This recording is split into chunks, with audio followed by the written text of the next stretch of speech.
শুভ সকাল সবাইকে। সবাই খুব ভালো আছো, আমিও ভালো আছি।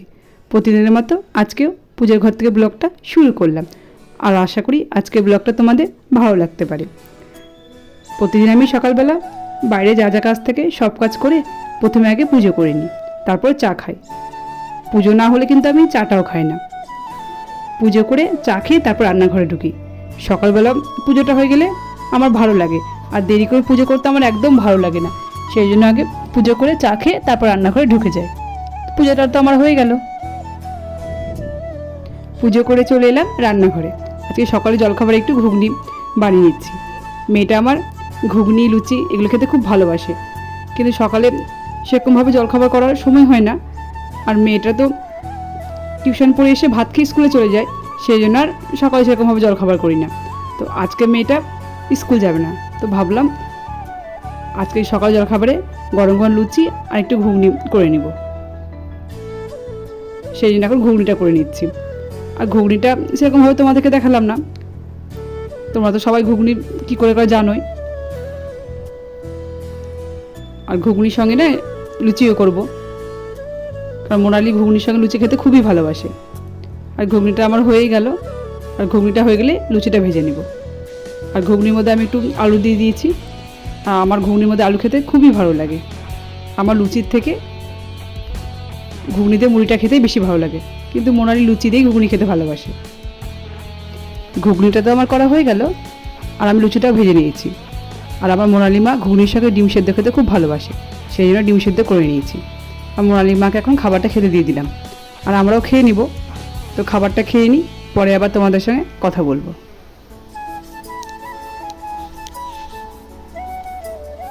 সকালে জলখাবারটা খেয়ে চলে এলাম রান্নাঘরে।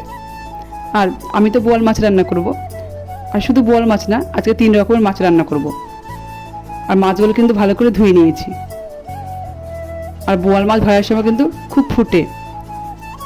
আর আমি যেভাবে বোয়াল মাছটা ভাজবো সেভাবে তোমরা যদি ভাজো একটুকু ফুটবে না। প্রথমে কিন্তু আমি মাছের মধ্যে আটা দিলাম, তারপরে একটু হলুদ দিলাম, তারপরে লবণ দিলাম, আর এখন একটু সরষের তেল দিব। দিয়ে মাছটাকে ভালো করে প্রথমে মাখিয়ে নিব।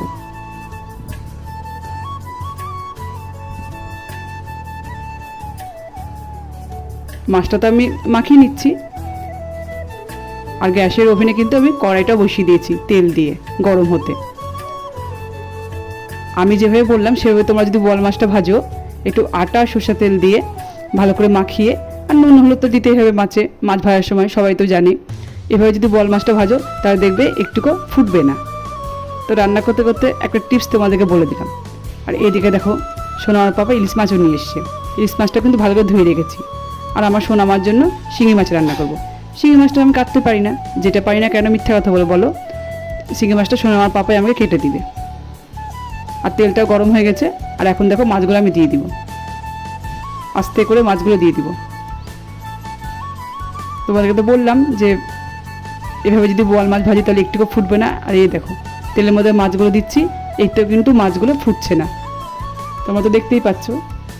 আর তোমরা এইভাবে বোয়াল মাছ ভেজে দেখবে একটুকু ফুটবে না।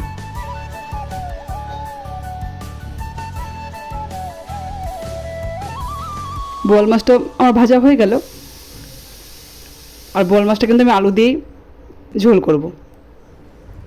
আর আমি কিন্তু বোয়াল মাছটা ভাজার সময় তোমাদেরকে যেভাবে বললাম সেভাবে ভাজি। আর তাহলে কিন্তু বোয়াল মাছটা ভাজার সময় একটুকু ফোটে না, আর একটু কিন্তু ফুটেনি। আর মশলাও দিয়ে দিয়েছি, মশলাটা ভালো করে কষিয়ে নিয়েছি। আর বেশি ঝোল দিব না, অল্পই দিয়েছি। আর একদম বোয়াল মাছে পাতলা ঝোল খেতে ভালো লাগে না। আর বোয়াল মাছটা আমার রান্না করা হয়ে গেল। আর তোমাকে তো বললাম যাতে 3 রকমের মাছ রান্না করব। তো বোয়াল মাছটা হয়ে গেলে ইলিশ মাছটা আর শিঙি মাছটা রান্না করব।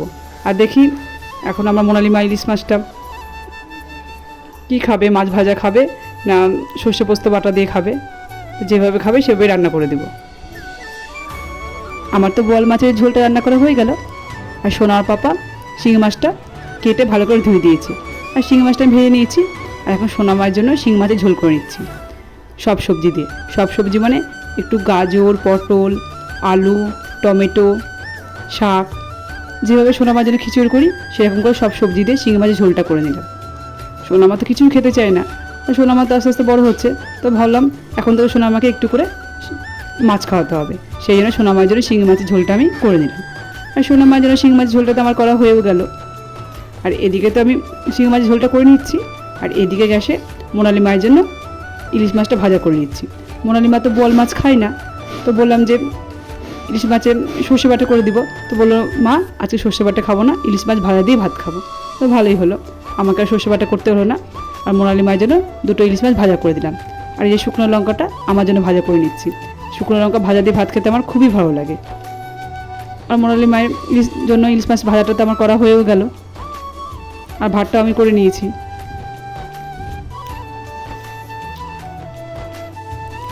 আমার তো সব রান্নাগুলো করা হয়ে গেল, আর আমি এখন গন্ধ পাতার বড়া ভাজা করে নিচ্ছি। বড়া বলো পকোড়া বলো, তোমরা তো অনেকে পকোড়া বলো, আমি কিন্তু বড়াই বলি। আমার তো গন্ধ পাতার বড়া খেতে খুবই ভালো লাগে। তোমরা আমার মতো কারা কারা গন্ধ পাতার বড়া খেতে ভালোবাসো আমাকে অবশ্যই কমেন্ট করে জানাবে। শুধু গন্ধ পাতার বড়া না, গন্ধ পাতাটা তেলে ভেজে ভাত দিয়ে মাখিয়ে খেতেও আমার খুব ভালো লাগে। অনেক সময় দেখবে খাবার খেতে ইচ্ছে করে না, আর জ্বরটা হলে দেখবে মুখে রুচি থাকে না, একদমই খাবার খেতে ইচ্ছে করে না।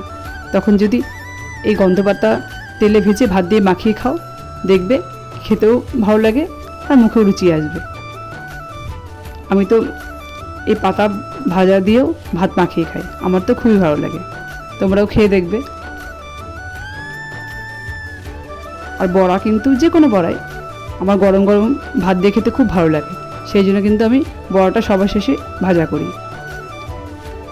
আর গন্ধ পাতার বড়াটা তো আমার ভাজা করা হয়েই গেল, আর সব রান্না তো আমার আগেই হয়ে গেছে। আর বড়াটা হয়ে গেলে ভাতটা খেয়ে নিব।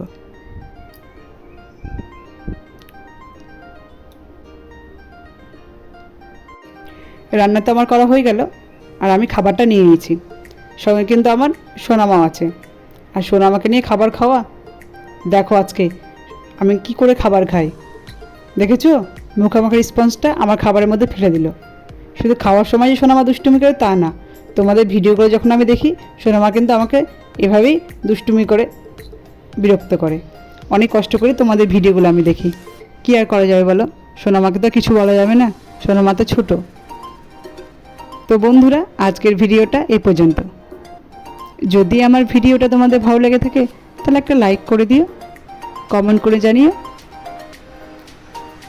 আর অনেক নতুন বন্ধুরা পরিবারে এসছো, প্লিজ আমার চ্যানেলটিকে সাবস্ক্রাইব করে দিয়ে আমার পাশে থেকে যেতে পারো। আমিও ঠিক সময় মতো তোমাদের কাছে চলে যাব। সবাই ভালো থেকো, সুস্থ থেকো। তোমাদের সঙ্গে দেখা হবে নতুন একটা ভিডিওতে। সবাইকে টাটা। তোমাদেরকে তো টাটা বলে দিলাম। তোমরা তো দেখতে পাচ্ছ সোনামা আমাকে কিভাবে দুষ্টুমি করে জ্বালাচ্ছে।